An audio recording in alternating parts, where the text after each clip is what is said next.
মই কাৰো আপোন হ'ব নোৱাৰিলোঁ। মই আজিলৈকে কাৰো আপোন হ'ব নোৱাৰিলোঁ। এয়াই সঁচা। আপোন কৰিব সকলোকে বিচাৰিলোঁ, কিন্তু সকলোৰে পৰ হৈ গ'লোঁ। সকলোকে মৰম দিব বিচাৰিলোঁ, সকলোৰে পৰা দুখ পালোঁ। মই মুছলমানৰো আপোন হ'ব নোৱাৰিলোঁ, মই সনাতনী সকলৰো আপোন হ'ব নোৱাৰিলোঁ। মই বিজেপিৰো আপোন হ'ব নোৱাৰিলোঁ, কংগ্ৰেছৰো আপোন হ'ব নোৱাৰিলোঁ। মই কাৰোৰে আপোন হ'ব নোৱাৰিলোঁ। এইটোৱে সঁচা কথা, চিৰসত্য। মোৰ অলপো এই কথাখিনি ক'বলৈ কাৰণে মোৰ আজি বেয়া লগা নাই, বা এই কথাখিনি মই ক'ব বিচাৰিম। মই মুছলমানৰো আপোন হ'ব নোৱাৰিলোঁ, মই হিন্দু মানুহৰো আপোন হ'ব নোৱাৰিলোঁ।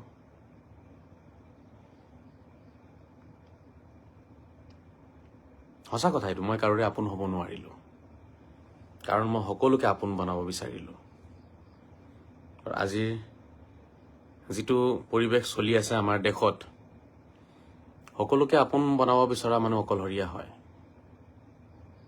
যিকোনো এটা দলৰ গীত গাব লাগিব, তেতিয়া আপোনাৰ পাছত মানুহ থাকিব। আপুনি যদি সকলো দলকে নিজৰ দল বুলি ভাবে, তেতিয়াহ'লে আচলতে আপুনি অকলশৰীয়া হৈ যাব। মই বগা কাপোৰকো ভাল পালোঁ, মই এনেকুৱা অৰেঞ্জ কালাৰৰ কাপোৰকো ভাল পালোঁ। মই বগা কাপোৰো পিন্ধিলোঁ, মই এই অৰেঞ্জ কালাৰৰ কাপোৰো মই পৰিধান কৰিলোঁ। মই টুপিও পিন্ধিলোঁ, মই ধুতিও পিন্ধিলোঁ, মই নামাজো পঢ়িলোঁ, মই পূজাও কৰিলোঁ, মই কোৰাণো পঢ়িলোঁ, মই গীতাও পঢ়িলোঁ, মই মছজিদতো বিশ্বাস কৰিলোঁ, মই মন্দিৰতো বিশ্বাস কৰিলোঁ, মই মুছলমানকো বিশ্বাস কৰিলোঁ, মই হিন্দুসকলকো বিশ্বাস কৰিলোঁ, মই মানুহক বিশ্বাস কৰিলোঁ। সেইকাৰণে মই অকলশৰীয়া হ'লোঁ। মই কাকো আপোন বনাব নোৱাৰিলোঁ, কাৰণ মই যিকোনো এটা দলক লৈ পেলাই আগবাঢ়িব নিবিচাৰিলোঁ। এইটোৱে মোৰ আটাইতকৈ ডাঙৰ ভুল। মোৰ আটাইতকৈ ডাঙৰ ভুল হৈছে এইটোৱে। মই স্বীকাৰ কৰিছোঁ আজি আপোনালোকৰ সন্মুখত, মোৰ আটাইতকৈ ডাঙৰ ভুল এইটোৱে যে মই যিকোনো এটা দলক লৈ মই আগ নাবাঢ়িলোঁ। মই অকল মছজিদক লৈ আগ নাবাঢ়িলোঁ, বা অকল মন্দিৰক লৈ পেলাই মই আগবঢ়া নাই।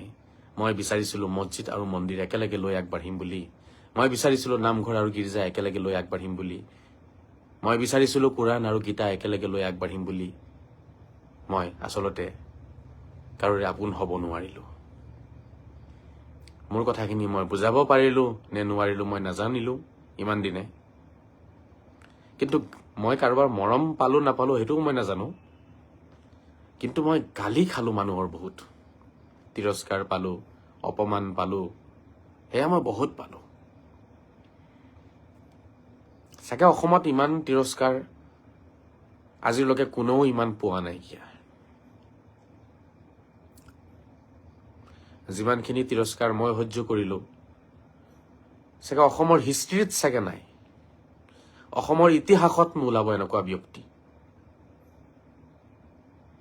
যাক ইমান তিৰস্কাৰ মানুহে কৰিব পাৰে, যাক ইমান গালি দিব পাৰে মানুহে। মোৰ ভুলটো কি আছিলে?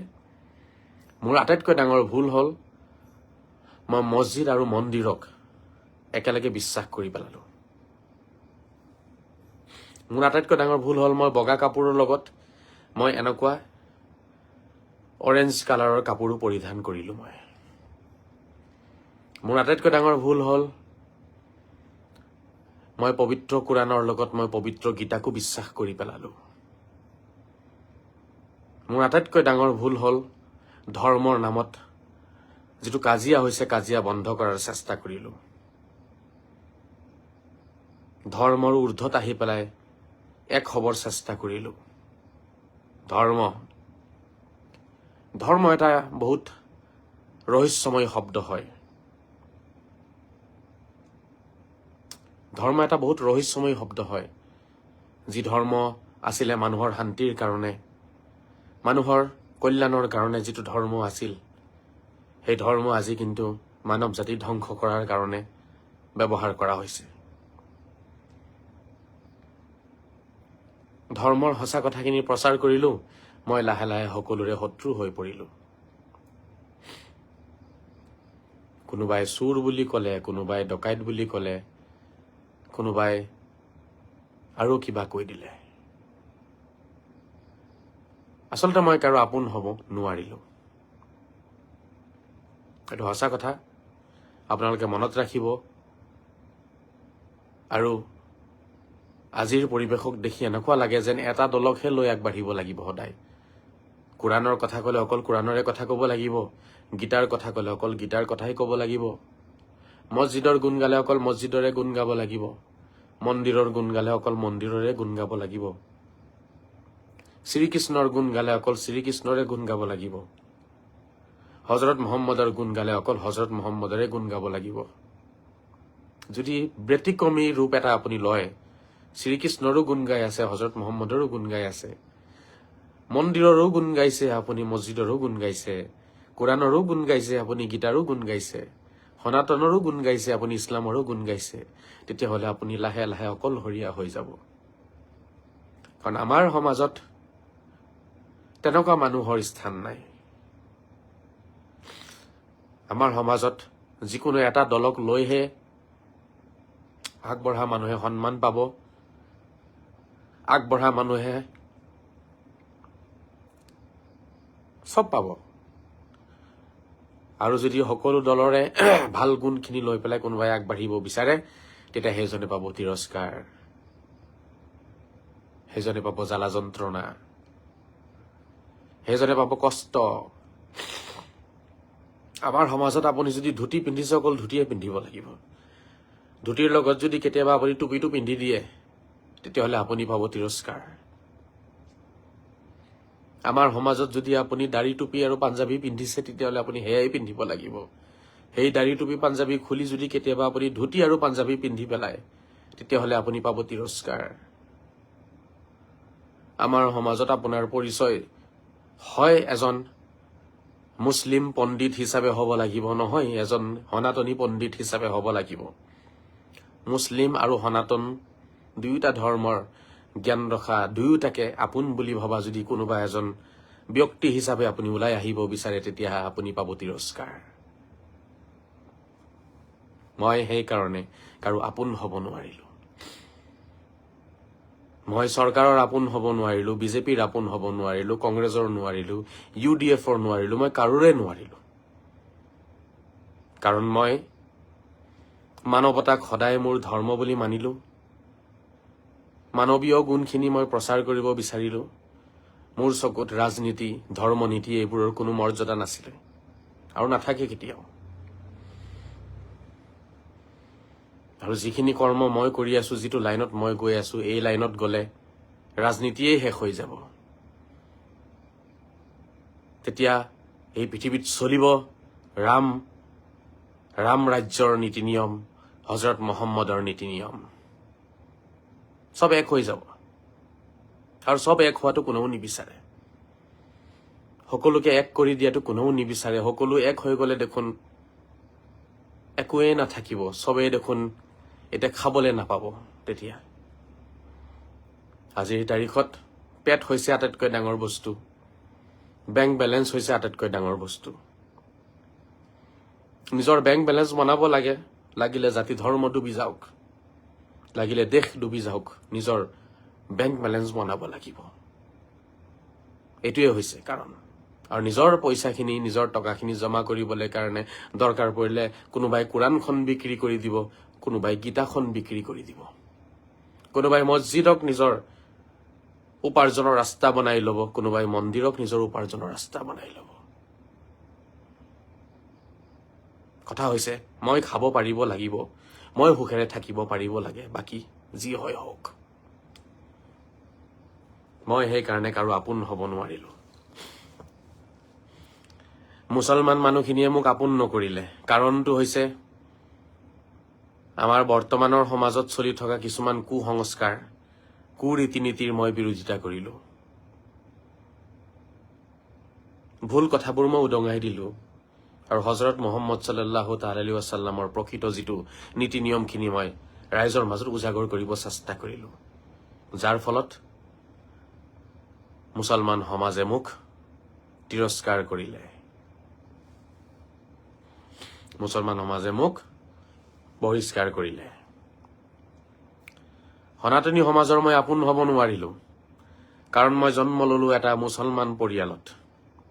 মোৰ মা দেউতা মুছলমান হয়, সৰুৰে পৰা কোৰাণ পঢ়িছো, মছজিদলৈ আমাৰ অহা যোৱা বেছি হয়। আমাৰ পৰিচয় সৰুৰে পৰা মুছলমান বুলি, গতিকে মই মুছলমান পৰিয়ালৰ লগত মই উঠা বহা কৰিছো। মোৰ জন্ম মুছলমান পৰিয়ালত, গতিকে তেনেকুৱা এটা ল'ৰাক সনাতনীসকলেনো কেনেকে আপোন কৰি লয়? তেওঁলোকো চিন্তাত পৰি গ'ল।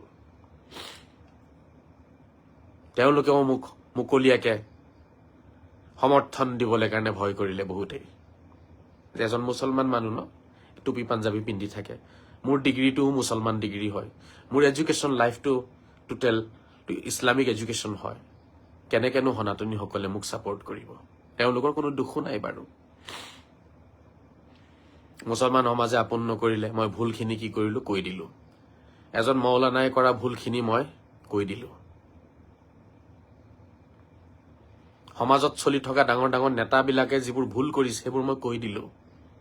কোৰাণৰ সঁচা কথাখিনি মই কৈ দিলো। হাজাৰ বছৰৰ পৰা চলি অহা ভুল ৰীতি নীতিবোৰ মই উদঙাই দিলো। হাজাৰ বছৰৰ পৰা চলি অহা ৰীতি নীতিবোৰ মই, যিবোৰ ভুল ৰীতি নীতি আছিলে, ভুল পৰম্পৰা আছিলে, সেইবোৰ মই ভাঙি চিঙি চুৰমাৰ কৰি দিলো। এতিয়া বহুতৰে খং উঠিছে, ইমান বছৰৰ পৰা আমি যিটো কৰ্ম কৰি আহিছিলো সেয়া ভুল আছিলে নেকি? সেয়া ভুল হ'ব নোৱাৰে, কাৰণ সেইকাৰণে তেওঁলোকে মোক বেয়া পাই গ'ল।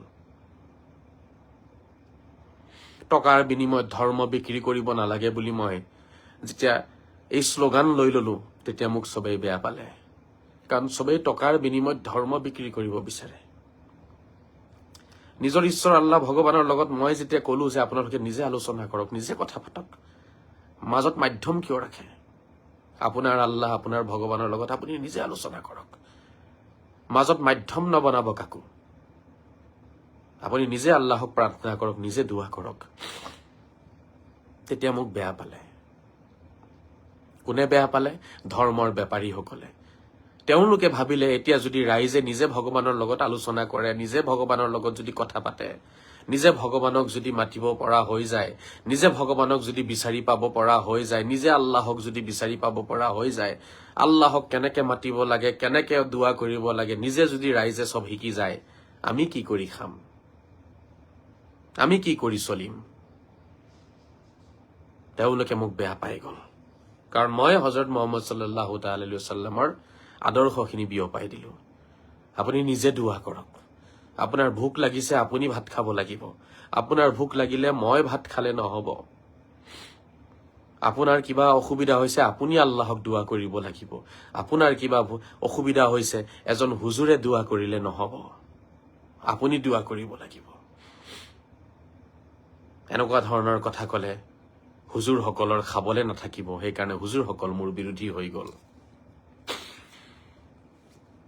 আৰু ৰাইজ যিহেতু হুজুৰসকলৰ ভক্ত হয়, হুজুৰ মোৰ বিৰোধী মানে ৰাইজ মোৰ বিৰোধী। হুজুৰে মোক বেয়া পায় মানে ৰাইজে মোক বেয়া পাব, কাৰণ হুজুৰৰ আঙুলিৰ ইচাৰাতে চলে আমাৰ সমাজখন।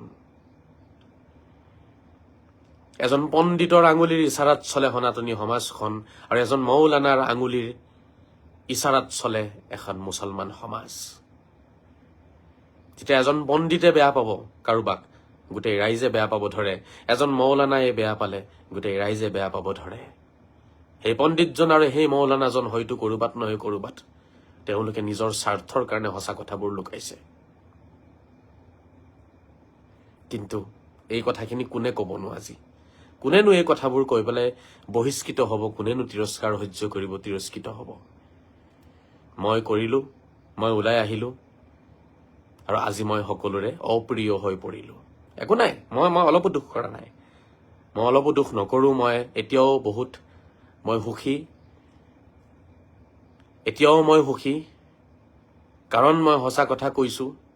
এয়া এক ইতিহাস হৈ থাকিব সদায়। আজি নহলে কালি মোৰ মৰণ হব, এয়া ইতিহাস হৈ থাকিব যে অসমত এটা ল'ৰা জন্ম হৈছিলে যাৰ নাম মুস্তাফা কামাল আজহাৰী আছিলে,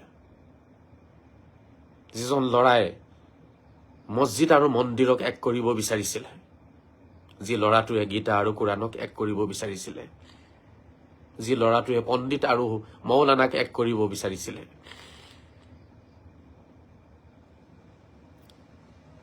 যি ল'ৰাই পূজা আৰু এবাদতক এক কৰিব বিচাৰিছিলে, যি ল'ৰাই মানুহক মানুহৰ লগত মিলাই দিব বিচাৰিছিলে, ধৰ্মৰ ভেদাভেদ অতৰাই মানৱীয় বান্ধোনেৰে বান্ধিব বিচাৰিছিলে, অসমত জন্ম লৈছিলে মুস্তাফা কামাল আজহাৰী। সেই ল'ৰাজনে পালে কি? সকলো সমাজৰ পৰাই তিৰস্কাৰ। কাৰণ আমি এক হ'ব নিবিচাৰো, আমাক এক কৰিব নালাগে, আমি একাকাৰ হ'ব নিবিচাৰো, একতাৰ বান্ধোনেৰে আমি একগোট হৈ থাকিব নিবিচাৰো, নহলে আমি আমাৰ পেট কেনেকে ভৰাম, আমি কেনেকে চলিম? পৃথিৱীত আটাইতকৈ ডাঙৰ বিজনেছ হৈছে ধৰ্মৰ বিজনেছ, য'ত কোনো ধৰণৰ টকা দিব নালাগে আৰু আপুনি বহুত টকা ঘটিব পাৰিব, উপাৰ্জন কৰিব পাৰিব। আটাইতকৈ ডাঙৰ বিজনেছ হৈছে ধৰ্মৰ বিজনেছ। তাৰ পিছত দ্বিতীয়টো আটাইতকৈ ডাঙৰ বিজনেছ হৈছে পৃথিৱীৰ এডুকেশ্যন বিজনেছ। তাৰ পিছত আহিব ৰিয়েল ইষ্টেটৰ বিজনেছ, তাৰ পিছত আহিব আপোনাৰ ৰাজনীতি ফাজনীতি, এইবোৰ চব পিছত। পৃথিৱীত আটাইতকৈ ডাঙৰ বিজনেছ, য'ত চবতকৈ বেছি টকা আছে, সেইটো হৈছে ধৰ্মীয় বিজনেছ। আপুনি ধৰ্মক বিজনেছ বনাই আগবাঢ়ক, আপুনি আপোনাৰ টকাৰে গোটেই পৃথিৱীখন কিনি ল'ব পাৰিব। মানুহে আপোনাৰ হাতত ধৰি চুমা খাব, ভৰিত ধৰি চুমা খাব আৰু আপোনাক টকাৰে উপচাই পেলাব। আপুনি ধৰ্মক বিজনেছ বনাই আপুনি ধৰ্মীয় গুৰু ৰূপ লৈ পেলাই এটা দলক লৈ পেলাই আগবাঢ়ি যাওক আৰু অন্য সকলো দলৰ বিৰোধিতা কৰি যাওক। আপোনাৰ লাখ লাখ অনুৰাগী থাকিব আৰু সেই লাখ লাখ অনুৰাগীয়ে নিজৰ জান প্ৰাণ আপোনাৰ কাৰণে কুৰবান কৰিব, ত্যাগ দিব। দৰকাৰ পৰিলে গৰু ছাগলী বেছি হলেও আপোনাক টকা দিব। বাছ আপুনি আপোনাৰ দলটোক পৃথিৱীত আটাইতকৈ ভাল দল বুলি আপুনি কৈ যাব লাগিব। আপুনি চিঞৰিব লাগিব মোৰ দলটোৱে চবতকে ভাল দল হয় আৰু বাকী যিমান দল আছে চব ফকতীয়া হয়। এনেকুৱা কথা কৈ যাওক আপুনি, আপোনাৰ অনুৰাগীয়ে আপোনাক একো নাথাকিলে গৰু ছাগলী বেছি হলেও টকা দিব। পৃথিৱীত আটাইতকৈ টকা থকা বিজনেছটো হৈছে ধৰ্মৰ বিজনেছ। দ্বিতীয় নম্বৰত পৃথিৱীত আটাইতকৈ টকা থকা বিজনেছটো হৈছে শিক্ষা। এডুকেশ্যনক বিক্ৰী কৰি দিয়ক, এডুকেশ্যনক এটা বিৰূপ ৰূপ দি দিয়ক। এডুকেশ্যনক লৈ পেলাই আপুনি বিজনেছ আৰম্ভ কৰক, কোটি কোটি টকা পাব, ৰাইজৰ মাজত সন্মানো পাব আপুনি, আৰু আপোনাৰ যিটো বিজনেছ, যিটো আচল উদ্দেশ্য, সেইটোত আপুনি সফল হৈ যাব। দূৰৰ পৰা দেখাত লাগিব আপুনি এডুকেশ্যন দি আছে, ৰাইজক শিক্ষা দি আছে, তলে তলে আপুনি এডুকেশ্যনৰ কলা ব্যৱসায় চলাই আছে, শিক্ষা বিক্ৰী কৰি ফুৰিছে। শিক্ষা কেতিয়াও বিক্ৰী কৰিব নাপায়। কিছুমান বস্তু আছে পৃথিৱীত বিক্ৰী কৰাটো পাপ হয়, কিন্তু সেই এডুকেশ্যন আজিৰ তাৰিখত চবতকে ডাঙৰ বিজনেছ। আৰু এডুকেশ্যনৰ লগত জড়িত থকা মানুহখিনি চাব, লাখ লাখ মানুহে তেওঁলোকৰ গুণ গাই ফুৰিছে। তেওঁলোকে যে সেই এডুকেশ্যনক ঢাল স্বৰূপ বনাই লৈ পেলাই তেওঁলোকে যে তলে তলে কলা ব্যৱসায় চলাইছে, সেই আমি বুজিব নোৱাৰিলো। আৰু সেই কথাৰ বিৰোধিতা মুস্তাফা কামাল আজহাৰীয়ে কৰিলে কাৰণে মুস্তাফা কামাল আজহাৰী আজি আটাইতকৈ অপ্ৰিয় মানুহ অসমত। অসমত যদি ছাৰ্ভে কৰে আপোনালোকে, আটাইতকৈ অপ্ৰিয় ব্যক্তি কোন অসমত, তেতিয়া শীৰ্ষত মোৰ নামটো আহিব। সত্যৰঞ্জন বৰাও মোৰ সন্মুখত পাত্তা নাপাব অপ্ৰিয় হোৱাৰ ক্ষেত্ৰত। সত্যৰঞ্জন বৰাও সিমানখিনি অপ্ৰিয় নহয় যিমান অপ্ৰিয় মই হওঁ। শিলাদিত্যও সিমান অপ্ৰিয় নহয় যিমান অপ্ৰিয় মই হওঁ। শিখা শৰ্মাও সিমান অপ্ৰিয় নহয়, হেমন্ত বিশ্ব শৰ্মাও সিমান অপ্ৰিয় নহয় যিমান অপ্ৰিয় মই হওঁ। চৰকাৰে বুলডোজাৰ চলাই ঘৰ ভাঙে, মুছলমানে ভাবে মই ভাঙাই দি আছো চাগে, কৰবাত নহয় কৰবাত মই ফোন কৰি কৈ দি আছো চাগে, কিবা কৈ দিছে চাগে আজহাৰীয়ে। ভুলটো বিনা কাৰণত মোৰে দুখ হয়। চৰকাৰৰ সিদ্ধান্তৰ লগত কোৰাণৰ সিদ্ধান্তখিনি এক হৈ যায়, একাকাৰ হয়। সেই কথাখিনি যেতিয়া মই ৰাইজক জনাই দিওঁ, তেতিয়া মই বিজেপিৰ দালাল হৈ যাওঁ। অসমত আটাইতকৈ অপ্ৰিয় ব্যক্তিজন কোন বুলি যদি সাৰ্ভে কৰা হয় তেতিয়াহ'লে ওলাব অসমত আটাইতকৈ অপ্ৰিয় ব্যক্তি হৈছে মুস্তাফা কামাল আজহাৰী কি কৰিলে মুস্তাফা কামাল আজহাৰী এনেকুৱা কৰ্ম যে তেওঁ আটাইতকৈ বেছি অপ্ৰিয় হৈ গ'ল ইয়াৰ উত্তৰটো আপোনালোকে সকলোৱে জানে ইয়াৰ উত্তৰটো হৈছে মুস্তাফা কামাল আজহাৰীয়ে পূজাৰ কাৰণে মুছলমান সমাজক আহ্বান জনায় আৰু সনাতনী সমাজক নামাজ পঢ়িবলৈ কেনে আহ্বান জনায় ঈদ আহিলে মুস্তাফা কামাল আজহাৰীয়ে সনাতনীসকলক কয় আহক আমি সকলোৱে একেলগে নামাজ পঢ়ো আৰু যেতিয়া পূজা আহে তেতিয়া মুস্তাফা কামাল আজহাৰীয়ে সকলো মুছলমানক আহ্বান জনায় আহক সকলোৱে একেলগে পূজা কৰো এটোৱে হল মুস্তাফা কামাল আজহাৰীৰ আটাইতকৈ ডাঙৰ ভুল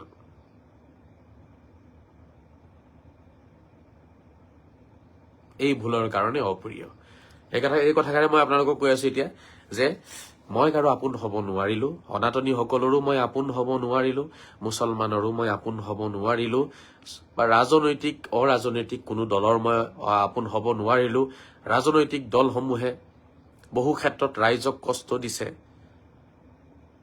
তেওঁলোকৰ সেই কথা একমত হ'ব নোৱাৰিলো অৰাজনৈতিক দলসমূহে ৰাইজক লৈ পেলাই নাটক আৰম্ভ কৰিছে ৰাইজক লুটিছে আৰু তলে তলে কাৰোবাৰ লগত হাত মিলাই পেলাই নিজৰ বেংক বেলেন্স বঢ়াইছে ৰাজনৈতিক দল অৰাজনৈতিক দল মই কাৰো আপোন হ'ব নোৱাৰিলো বুজি পালেনে শ্ৰদ্ধা ৰাইজ এয়াই হৈছে মোৰ কাহিনী আৰু মই আপোন নোহোৱাৰ কাৰণটোৱে আপোনালোকক কলো যে মই এনেকুৱা এই কাপোৰখনো মই পৰিধান কৰি মোৰ ভাল লাগে আৰু এই বগা কাপোৰ পৰিধান কৰিও মোৰ ভাল লাগে এই টুপি পৰিধান কৰিও মোৰ ভাল লাগে ধুতি পৰিধান কৰিও মোৰ ভাল লাগে ঢোল বজাই মোৰ ভাল লাগে পিকনিক খাই মোৰ ভাল লাগে সনাতনী সকলৰ লগত পূজা কৰি মোৰ ভাল লাগে মুছলমান সকলৰ লগত নামাজ পঢ়ি মোৰ ভাল লাগে মই গীতাখন পঢ়ি মই আনন্দিত হওঁ কুৰাণ পঢ়ি মই আনন্দিত হওঁ এয়া হৈছে মোৰ ভুল এই যিটো এটা ভেদাভেদ সৃষ্টি কৰাৰ যিটো এটা বিজনেছ যিটো আজান পীৰে নষ্ট কৰি দিব বিচাৰিছিলে আৰু আজান পীৰে কৈছিলে মোৰ মনত ভেদভাৱ নাই আল্লাহ মোৰ মনত ভেদভাৱ নাই হিন্দু কি মুছলমান একে আল্লাহৰ ফৰমান মোৰ মনত ভেদভাৱ নাই আজান পীৰে কৈছিলে আজান পীৰে যিটো কাম কৰিব বিচাৰিছিলে সেই কামখিনি 500 বছৰ পিছত মই আকৌ কৰিব বিচাৰিলো কাৰণে মই আজি কি হৈ গলো সকলোৰে কাৰণে অপ্ৰিয় হৈ গলো আজান পীৰে 500 বছৰ আগতে কৈছিলে হিন্দু কি মুছলমান একে আল্লাহৰ ফৰমান আজান পীৰৰ কথা কোনে কিমান বুজিলে নাই বুজা নাজানো আজান পীৰকো সিমান তিৰস্কাৰ কৰা নাই যিমানখিনি এতিয়া মোক কৰিব ধৰিছে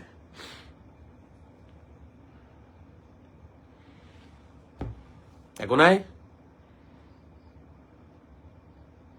বুজি পাইছেনে যিবোৰ ধৰ্মৰ দালাল আছে সিহঁতক মই হকিয়াই দিছো মোক আচল ৰূপত আনিলে কথা বেয়া আছে কিন্তু মই যদি সকলো কাপোৰ পিন্ধিব পাৰিছো তেতিয়াহ'লে মই ফালি দিম অলপ আজি নহয় কালিতো ওলাব মানুহ নহয় মোৰ লগত আজি নহয় কালি মোৰ লগত মানুহ ওলাব আৰু যিদিনা ওলাব নহয় সেইদিনাখন কিন্তু পলাবলৈ জাগা বিচাৰি নাপাব আজি মই অকলশৰীয়া কিন্তু মোৰ যিটো আইডিঅলজি মোৰ যিটো চিন্তাধাৰা মোৰ যিটো থিংকিং যিটো চিন্তা দৰ্শন এটো এদিন নহয় এদিন বুজি পাব এতিয়া অসমৰ ৰাইজে বহুতেই বুজিব ধৰিছে অসমৰ লাখ লাখ জনগণে এতিয়া জুবিন গাৰ্গৰ ফটোখনৰ সন্মুখত চাকি বন্তি জ্বলালে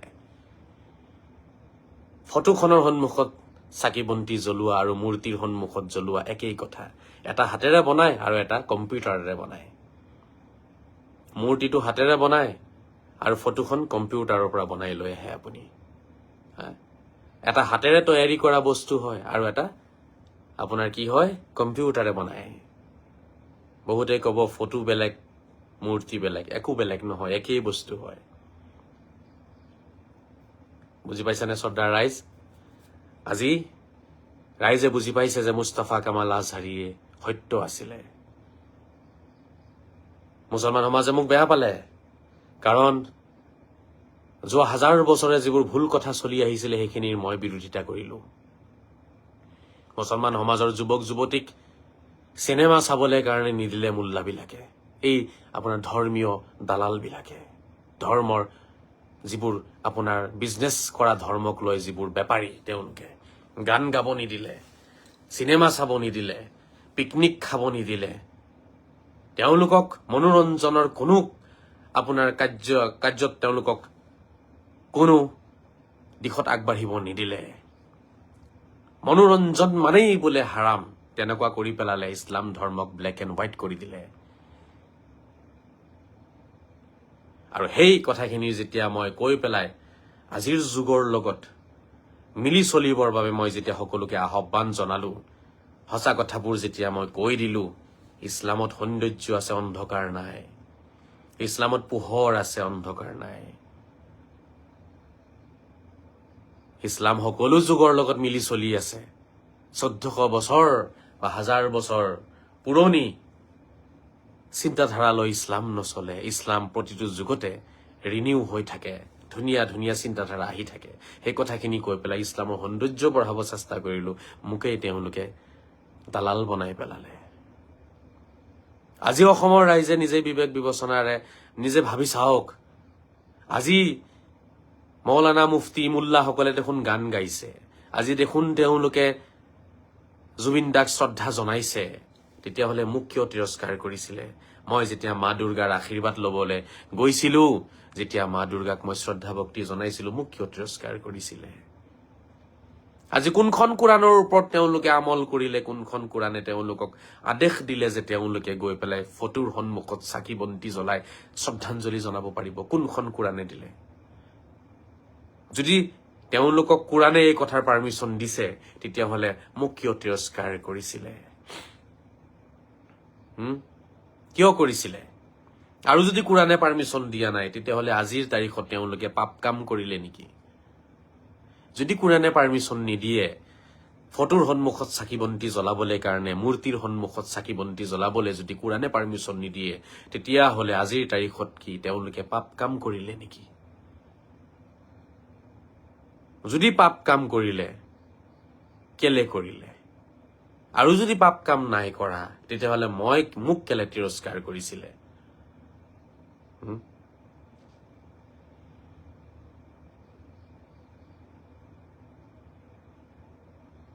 গতিকে এইখিনি কথা আপোনালোকে ভাবিব।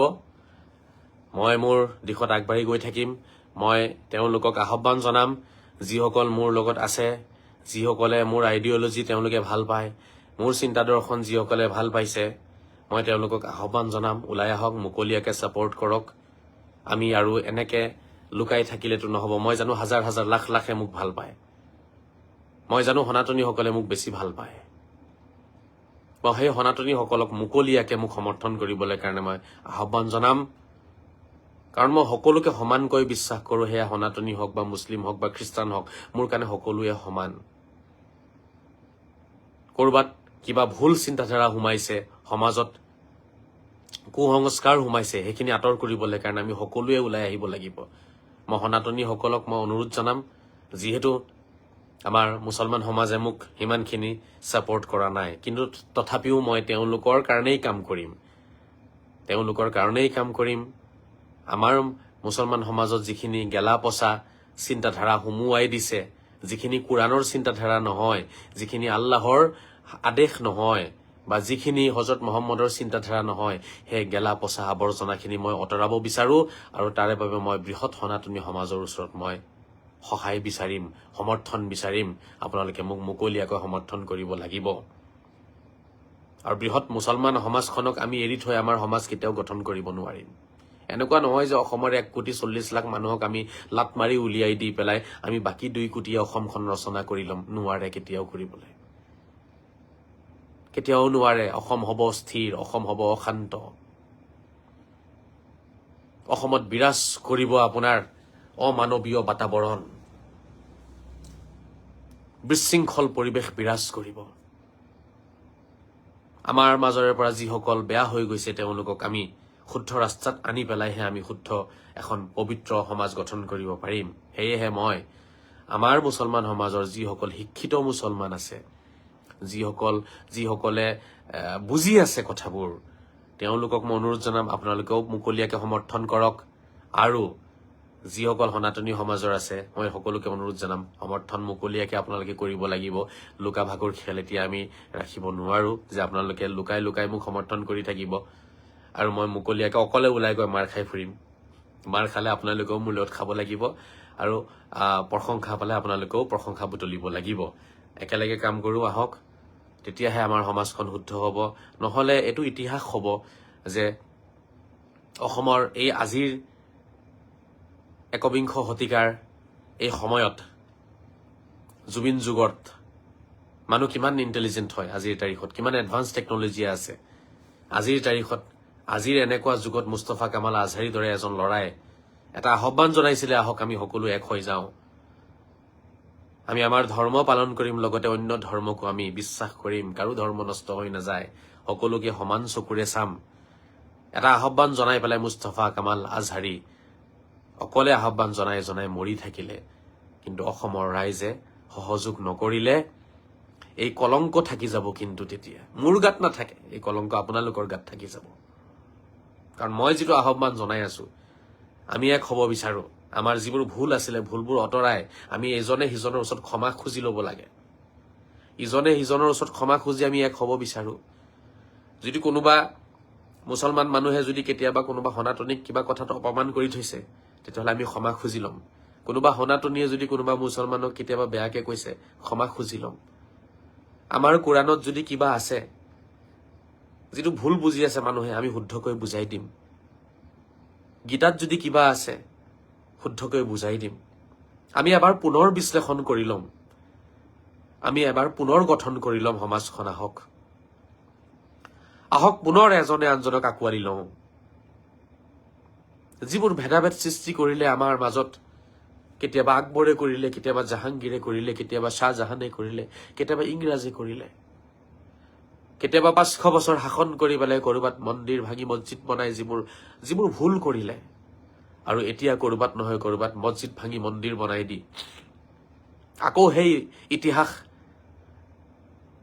ইতিহাসৰ পুনৰাবৃত্তি কৰিব চেষ্টা কৰিছে আহক আমি সেইবোৰ সকলোবোৰ এৰি আমি পুনৰ সমাজখন গঠন কৰো আহক আমি পুনৰ মানৱীয় গুণবোৰ আঁকোৱালি লওঁ এয়াই মোৰ আহ্বান এজন মুছলমান হিচাপে মই পূজাত গৈ পেলাই বহি দিম এজন সনাতনী হিচাপে আপোনালোকে আমাৰ নামাজলৈ আহিব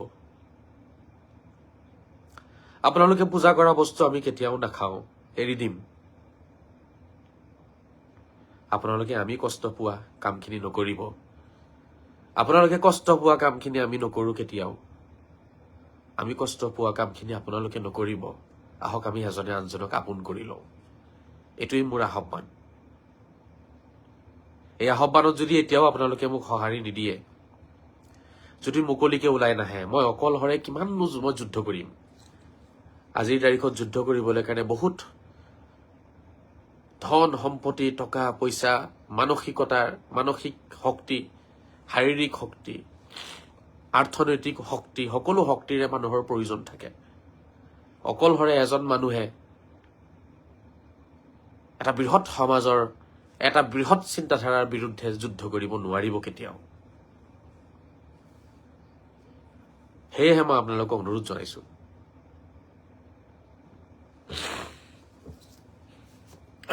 মোৰ আপোনালোকৰ ওচৰত এইটো কাটৰ অনুৰোধ যিসকল সনাতনীয়ে মোক বুজি আছে বা যিসকল মুছলিম বন্ধুৱে মোক বুজি আছে আহক আমি পুনৰ সমাজখন গঠন কৰিব চেষ্টা কৰো আহক হযৰত মুহাম্মদ আৰু শ্ৰীকৃষ্ণৰ আদেশ আৰু তেওঁলোকৰ বাণীসমূহ লৈ পেলাই আমি আগবাঢ়ো হযৰত মুহাম্মদ আৰু শ্ৰীকৃষ্ণৰ মাজত আমি কোনো ভেদাভেদ আনিব নালাগে যিসকলে হযৰত মুহাম্মদ আৰু শ্ৰীকৃষ্ণৰ মাজত ভেদাভেদ আনিব নহয় তেওঁলোকৰ মৃত্যুৰ পিছত কিন্তু বহুত বেয়া দিন আহিব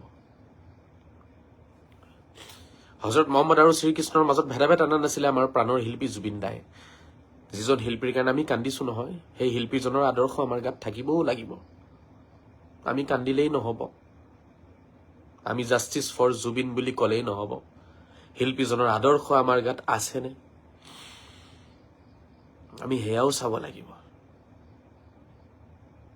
সেইজন শিল্পীয়ে মন্দিৰতো দান কৰিছিলে, সেইজন শিল্পীয়ে মাদ্ৰাছাতো দান কৰিছিলে। গতিকে আজি মই আমাৰ সকলোকে মই ক'ব বিচাৰিম, আমি মাদ্ৰাছাতো দান কৰিব লাগে, মছজিদতো দান কৰিব লাগে, মন্দিৰত দান কৰিব লাগে, নামঘৰতো দান কৰিব লাগে, আমি সব জাগাতে সেৱা কৰিব লাগে। আমি এটা অনুষ্ঠানত সেৱা কৰিম, আন এটা অনুষ্ঠানত আমি সেৱা নকৰো। আমি এখন কিতাপক বিশ্বাস কৰিম, আন এখন কিতাপক আমি ভগৱান বা আল্লাহৰ কিতাপ বুলি বিশ্বাস নকৰো। তেতিয়াহ'লে এই সমাজখন টুকুৰা টুকুৰ হৈ যাব বন্ধুসকল। এই সমাজখনক কোনেও বচাব নোৱাৰিব। এই সমাজখন ধ্বংসৰ পথত গুচি যাব। অস্তিত্ব নাথাকিব কাৰো অস্তিত্ব নাথাকিব। এজনে আনজনৰ লগত কাজিয়া কৰি কৰি আমি মৰি যাম। আমাৰ কাজিয়া শেষ নহব কেতিয়াও।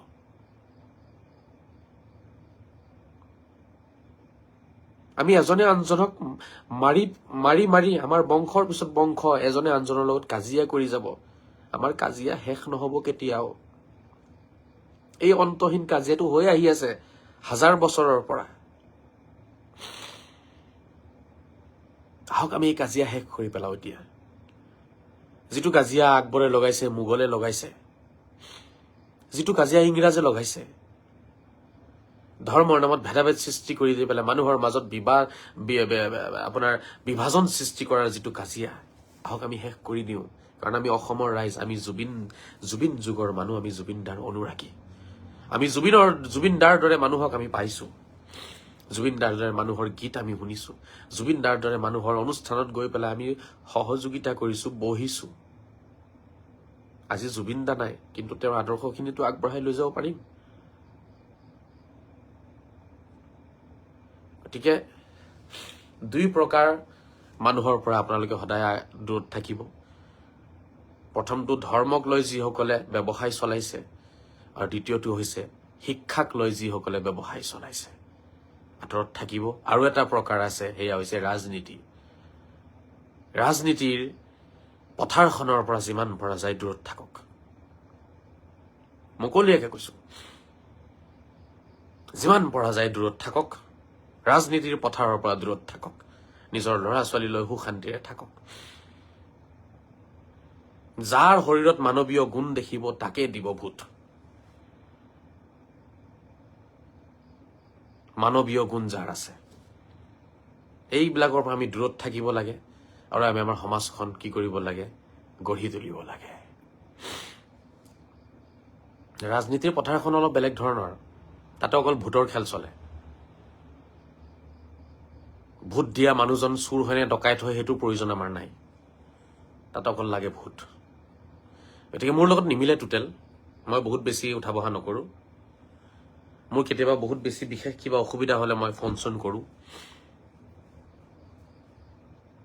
বাকী মই নিজৰ চলিবলৈ কাৰণে মই আগতেও কৈছো আপোনালোকক, মই দালি ভাত খাই ল'ম। বাকী গোটেই জীৱন দালি আৰু ভাত খাই থাকি যাম। মই কেতিয়াও আশা নকৰিম বা মোৰ এইটো হেঁপাহ নাথাকিব যে মই মাছ মাংস খাওঁ, ভাল খাওঁ, বা ভাল গাড়ী চলাওঁ, ভাল ঘৰ লৈ পেলাই মই থাকো। মোৰ এইবোৰ হেঁপাহ নাই, মোৰ নালাগে। কাৰণ মই জীৱনক বুজি পালো। জীৱনৰ আঁৰৰ ৰহস্যখিনি মই বুজি পালো। ৰতন টাটাৰ দৰে মানুহ যদি মৰি যাব পাৰিছে, কিমান টকা যে আছিলে তেখেতৰ কোনো হিচাপ নাই। ৰতন টাটাৰ দৰে মানুহৰ যদি মৃত্যু হ'ব পাৰিছে, আপুনি মই কোন খেতিৰ মূলা? আপুনি আৰু মই কোনটো খেতিৰ মূলা? জুবিন দাৰ দৰে মানুহ যদি মৰি যাব পাৰিছে, আমাক এৰি যাব পাৰিছে, আপুনি আৰু মইনো কোন? আপুনি আৰু মই? আমি একো নহওঁ। আমাৰো অস্তিত্ব নাথাকিব। 3 মাহ মান কান্দিব, পৰিয়ালৰ ল'ৰা ছোৱালীয়ে কান্দিব, তাৰপিছত পাহৰি যাব। তাৰপিছত আপুনি মৰাৰ লগে লগে আপোনাৰ ল'ৰা ছোৱালী আপোনাৰ ধন সম্পত্তি লৈ পাগল হৈ যাব। আপোনাৰ ধন সম্পত্তি ভাগ কৰিব লাগে। কিমান মাটি আছে, কোনে কিমান ল'ব, সেইবোৰ চিন্তাধাৰা আহি যাব। সেইটো লৈ পিছত হ'ব কাজিয়া। দেউতা মৰি গ'ল, মা মৰি গ'ল, সেইবোৰ আৰু এমাহ 2 মাহ 3 মাহ। তাৰপিছত বছৰত কেতিয়াবা আপোনাৰ নামত সকাম এখন পাতি দিব। 6 মাহত কেতিয়াবা আপোনাক অলপ স্মৰণ কৰি ল'ব। কেতিয়াবা কোনোবা জাগাত গ'লে মা দেউতাৰ কথা মনত পৰিলে মনত পেলাব। বাকী আপোনাৰ একো নাথাকিব। চিতাৰ জুইৰ লগত চব জ্বলি চেচ হৈ যাব। যিদিনাখন কবৰস্থানত গৈ পেলাই আমাক থৈ আহিব সেইদিনাখন মাটিৰ তলতে চব পুতি পেলাব। এই পৃথিৱীখন হৈছে স্বাৰ্থপৰ বন্ধুসকল। সেইকাৰণে আহক কিছু কাম কৰি যাওঁ জাতিৰ কাৰণে, দেশৰ কাৰণে, মানুহৰ কাৰণে কাম কৰিব বিচাৰো। মই কোনো হিন্দু মানুহৰ কাৰণে কাম কৰিব নিবিচাৰো, মই কোনো মুছলমান মানুহৰ কাৰণে কাম কৰিব নিবিচাৰো, মই মানুহৰ কাৰণে কাম কৰিব বিচাৰো। বাছ মানুহৰ কাৰণে, প্ৰকৃত মানুহ, অসুৰ চৰিত্ৰৰ মানুহৰ কাৰণে নহয়, মানুহৰ চৰিত্ৰৰ মানুহৰ কাৰণে মই কাম কৰিব বিচাৰো। গতিকে শ্ৰদ্ধা ৰাইজ, আপোনালোকে সকলোৱে যিসকলে মোৰ কথাখিনি বুজিছে সেইসকলক মই অনুৰোধ জনাম, আৰু কিমান তলে তলেনো মোক সমৰ্থন কৰিব, ওলাই সমৰ্থন কৰক। এতিয়া আহক আমি অসমৰ বাতাবৰণ সলনি কৰো। এক ৰিভলিউচন আমাৰ প্ৰয়োজন আছে। এতিয়া ক্ৰান্তি আনিব লাগিব, পৰিৱৰ্তন আনিব লাগিব। এতিয়া আমি পাপৰ দেখিবলৈ খাদ্য, আচলতে শব্দ। পাপৰ দেখিবলৈ খাদ্য, আচলতে শব্দ। সেইখিনি মানুহৰ পৰা আমি নিজকে আঁতৰ কৰিব লাগিব, আমাৰ জেনেৰেশ্যনক আঁতৰ কৰিব লাগিব। এনেকুৱা মানুহক আপোনালোকে জাতিৰ লিডাৰ বনাওক, যিজনে পৰম ঈশ্বৰ আল্লাহ ভগৱানৰ নীতি নিয়মেৰে সমাজখন চলাই লৈ যায়। এনেকুৱা মানুহক আপোনালোকে বনাওক। এনেকুৱা মানুহক আপোনালোকে নিজৰ লিডাৰ বনাওক, যিজনে মিছা কথা কোৱা নাই কেতিয়াও। এনেকুৱা মানুহক আপোনালোকে নিজৰ লিডাৰ বনাওক, যিজনে মন্দিৰ মছজিদ চবতে যায়। তেতিয়াহে অসমত শান্তি আহিব। এনেকুৱা এজন লিডাৰ যিজন অকল মন্দিৰত যায় বা অকল মছজিদত যায়, তেনেকুৱা মানুহক আমাৰ দেশত আমি লিডাৰ বনাই আমি দেশত কেতিয়াও শান্তি আনিব নোৱাৰিম। মুকলিয়াকে কৈছো মই কথাখিনি, কাৰণ এইখন ভাৰতবৰ্ষ হয়। ভাৰতবৰ্ষৰ এটা ডাইভাৰ্চিটি আছে, সকলো জাতি ধৰ্মৰ ফুলৰ বাগিচা হয় ভাৰতবৰ্ষখন। গতিকে ভাৰতবৰ্ষৰ লিডাৰো সকলো জাতি ধৰ্মৰ লগত উঠিব পৰা লিডাৰ হ'ব লাগিব, তেতিয়াহে ভাৰতবৰ্ষত শান্তি বিৰাজ কৰিব। নহলে এই ভাৰতবৰ্ষখন মই জন্মৰ পিছৰে পৰা উত্তপ্ত দেখি আহিছো, আৰু বাকী জীৱন মই উত্তপ্ত দেখিম চাগে। এই অসমখনো মই জন্মৰ পিছৰে পৰা, যেতিয়াৰ পৰা মই ডাঙৰ হৈছো তেতিয়াৰ পৰাই অসমত মই দেখিছো উত্তপ্ত পৰিৱেশ, ধৰ্মক লৈ কাজিয়া, হিন্দু মুছলমানক লৈ কাজিয়া, এইবোৰ মই সৰুৰে পৰা দেখি আহিছো। আৰু এই কাজিয়াবিলাকে কৰবাত নহয় কৰবাত মোৰ জীৱনত বহুত গভীৰ প্ৰভাৱ পেলাইছে, যাৰ ফলত মোৰ দৰে এজন মানুহ মই আজি আপোনালোকৰ সন্মুখত ওলাই আহিছো। মই সহ্য কৰিব নোৱাৰি ওলাই আহিছো। এই হিন্দু মুছলমানৰ কাজিয়া মই সহ্য কৰিব নোৱাৰি ওলাই আহিছো। কট্টৰবাদক মই সহ্য কৰিব নোৱাৰি ওলাই আহিছো। এই মৌলবাদক মই সহ্য কৰিব নোৱাৰি ওলাই আহিছো। যেতিয়া মই দেখো কোনোবাই কোৰাণক টাৰ্গেট কৰে, তেতিয়া মই সহ্য কৰিব নোৱাৰো। যেতিয়া মই দেখো কোনোবাই গীতাক টাৰ্গেট কৰে, তেতিয়াও মই সহ্য কৰিব নোৱাৰো। যেতিয়া মই দেখো কোনোবাই মুছলমানক টাৰ্গেট কৰে, তেতিয়াও মোৰ সহ্য নহয়। আৰু যেতিয়া মই দেখো কোনোবাই সনাতনীক টাৰ্গেট কৰে, তেতিয়াও মোৰ সহ্য নহয়। যেতিয়া মই দেখো এজন মুছলমানে নিজৰ ধৰ্ম এৰি সনাতন ধৰ্মলৈ গুচি গৈছে, তেতিয়াও মোৰ সহ্য নহয়। আৰু যেতিয়া মই দেখো এজন সনাতনীয়ে সনাতন ধৰ্ম এৰি ইছলাম ধৰ্ম গ্ৰহণ কৰিছে, তেতিয়াও মোৰ সহ্য নহয়। এইবোৰ সহ্য নোহোৱাৰ কাৰণেই মই আজি ওলাই আহিছো। এইবোৰেই মোক আৱিষ্কাৰ কৰিলে। মুস্তাফা কামাল আজহাৰীৰ এই ৰূপটো এই পৰিৱেশে সৃষ্টি কৰিছে, যিটো পৰিৱেশ মই বনোৱা নাই, যিটো পৰিৱেশ আমাৰ একাংশ মানুহে বনাইছে। আৰু এই পৰিৱেশ তেওঁলোকে জীয়াই ৰাখিব বিচাৰে। এই পৰিৱেশে তেওঁলোকৰ উপাৰ্জনৰ ৰাস্তা দিছে। এই পৰিৱেশে হৈছে তেওঁলোকৰ বিজনেছ। এই পৰিৱেশ যেতিয়ালৈকে অসমত থাকিব, যেতিয়ালৈকে এজন সনাতনীয়ে মুছলমানক টাৰ্গেট কৰিব, এজন মুছলমানে যেতিয়ালৈকে সনাতনীক টাৰ্গেট কৰিব, অসমত কেতিয়াও শান্তি নাহে। মই কৈছো, লিখি ৰাখক আপোনালোকে। কোনো দল সংগঠনে, কোনো CM-এ, কোনো PM-এ, ঠিক আছে, কোনো ৰাষ্ট্ৰসংঘই অসমত শান্তি আনি দিব নোৱাৰে। অসমত শান্তি আনিব পবিত্ৰ কোৰাণে আৰু পবিত্ৰ গীতাই। অসমত শান্তি আনিব মানুহৰূপী মানুহে, মানুহৰ গুণৰ অধিকাৰী মানুহে। দানৱীয় গুণৰ অধিকাৰী মানুহে অসমত শান্তি আনিব নোৱাৰে। আমাক অসমত তেনেকুৱা লিডাৰে লাগিব, যিজন লিডাৰে প্ৰতিটো ধৰ্মত বিশ্বাস কৰি আগবাঢ়ি যাব। তেনেকুৱা লিডাৰ যদি আহে তেতিয়াহ'লে আমাৰ ল'ৰা ছোৱালী যিবোৰ জন্ম লৈছে এতিয়া, কাৰোবাৰ বয়স 2 বছৰ আছে, কাৰোবাৰ বয়স 4 বছৰ 5 বছৰ, কাৰোবাৰ 8 বছৰ 10 বছৰ, সেই সৰু ল'ৰা ছোৱালীবিলাক যিটো নিউ জেনেৰেশ্যন জন্মৰ পিছত এতিয়া তেওঁলোক এতিয়া খেলি আছে বা তেওঁলোকে মাটিত বাগৰি আছে, সেই যিটো জেনেৰেশ্যন নহয়, সেইটো জেনেৰেশ্যনে ভৱিষ্যতে শান্তিত থাকিব পাৰিব।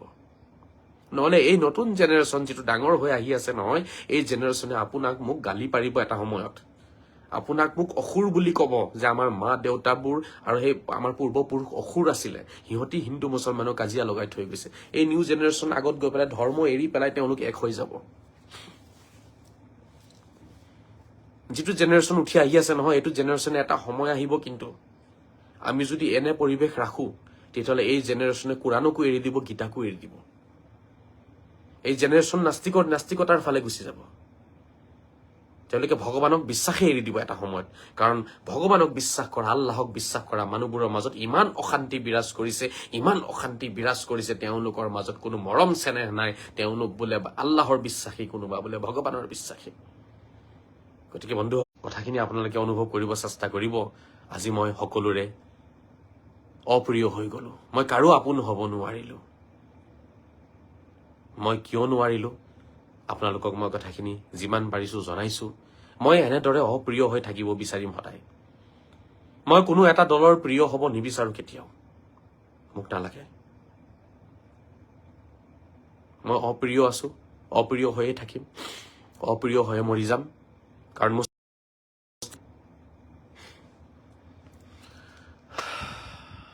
এৰিছো। অলপ নেটৱৰ্কৰ প্ৰব্লেম হৈছে, বাকী আপোনালোকে দোৱা কৰিব। মই যেনেকৈ আছো মই তেনেকেই থাকিম সদায়।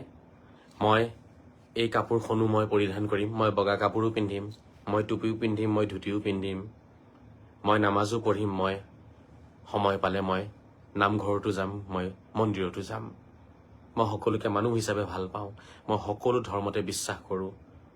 এজনেই সকলোকে সৃষ্টি কৰিছে এই কথাটো মই জানো, বিশ্বাস কৰোঁ। আৰু সেই এজনক উপাসনা আৰাধনা কৰাৰ বহু নীতি নিয়ম আছে, পদ্ধতি আছে। সকলো পদ্ধতিয়েই ভাল, সকলো পদ্ধতিতেই ঈশ্বৰ আল্লাহ ভগৱান সন্তুষ্ট হৈ আছে। এয়াই মোৰ চিন্তাধাৰা, এয়াই মোৰ আইডিঅলজি হয়, এয়াই মোৰ চিন্তা দৰ্শন হয়। যিসকলে ভাল পায় ওলাই আহিব, সমৰ্থন কৰিব, আমি এখন নতুন অসম গঢ়ি তুলিম। ধন্যবাদ, খুদা হাফিজ। ভুল হলে ক্ষমা কৰিব দেই, কিবা কথা যদি ভুল হৈছে ক্ষমা কৰিব, কৰবাত যদি দুখ লাগিছে ক্ষমা কৰি দিব মোক, ঠিক আছে? মই এনেকেই থাকিম, মই এনেকেই সকলো ধৰণৰ কাপোৰ পিন্ধিম, মই সকলো জাতি ধৰ্মৰ কাপোৰ মই পিন্ধিব বিচাৰিম। সকলো আপোনাৰ জনগোষ্ঠীৰ যিবোৰ জনগোষ্ঠীয় সাজ পোছাক আছে মই পিন্ধিব বিচাৰিম। সকলো ধৰ্মৰ যিবোৰ ধৰ্মীয় সাজ পোছাক আছে মই পিন্ধিব বিচাৰিম। মই অকল এটা ধৰ্মৰ ধৰ্মীয় সাজ পোছাক মই পিন্ধি নিজৰ পৰিচয় মই এই সমাজত এৰি যাব নিবিচাৰো। মই বিচাৰো সকলো ধৰ্মৰ সকলো সাজ পোছাক পৰিধান কৰা মুস্তাফা কামাল আজহাৰী।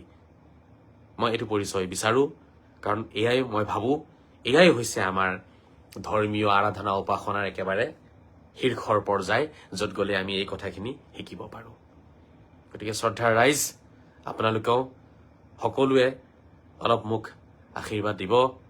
কেতিয়াবা মই ভাঙি পৰিব ধৰিলে সেই সময়ত আপোনালোকে মোৰ মনোবল বৃদ্ধি কৰিব, কাৰণ কোটি কোটি মানুহৰ যেতিয়া মই গালি খাওঁ তেতিয়া ক'ৰবাত নহয় ক'ৰবাত মোৰ অলপ কষ্ট হয়, কাৰণ মানুহ ন, মাটিৰে মোৰো বডিটো বনিছে নহয়, তেজ মাংসেৰে, তেজ মাংস আৰু পানী মোৰ বডিটো আছে, আপোনালোকৰ বডিটো আছে, ইমোশ্যনছ আছে আপোনালোকৰ। সেই সময়ত যিসকলে মোক ভাল পাই আছে তেওঁলোকে মোক মনোবল বৃদ্ধি কৰিব বুলি মই আশা ৰাখিলো। বাকী মোৰ সংগ্ৰাম মই চলাই যাম, মই সেইটো মোক কোনেও ৰখাব নোৱাৰে। সেইটো এই পৃথিৱীখন যদি উল্টা পাল্টা হৈ যায় তেতিয়াও সেই সংগ্ৰাম কোনেও ৰখাব নোৱাৰে। মই মোৰ সংগ্ৰাম সদায় জাৰি ৰাখিম, কিন্তু এই সংগ্ৰামখন আগবঢ়াই লৈ যাবলৈ কাৰণে প্ৰয়োজন হ'ব আপোনালোকৰ পৰামৰ্শ, আপোনালোকৰ মৰম, আপোনালোকৰ আশীৰ্বাদ।